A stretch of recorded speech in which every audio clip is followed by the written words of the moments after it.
কোরআনে আছে জাহান্নামী ফেলবার পরে আল্লাহর কাছে ভীষণ আযাবে আগুনে আল্লাহর কাছে তিনটা জিনিস চাইবে। জাহান্নামী বলবে, আল্লাহ এত কষ্ট না দিয়ে আমারে মৃত্যু দিয়ে দেন।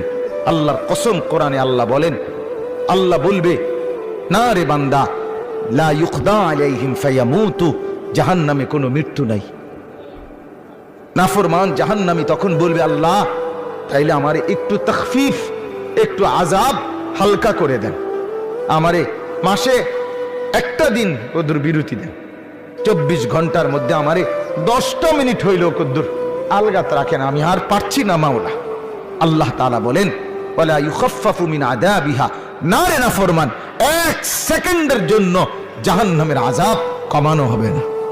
3 নাম্বার, নাফরমান বলবে, আল্লাহ তাইলে আমারে দুনিয়ায় একটু ফেরত যাইতে দেন, আমি নেক আমল করব এবার গেলে।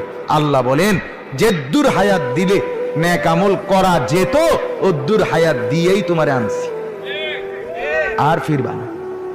কাল্লা, না না, দুনিয়ায় ফেরত যাওয়া যাবে না, তাইলে মরতেও পারবে না, আযাবও হালকা হবে না, দুনিয়াতেও ফেরত যাইতে পারবে না। তো কি করবে?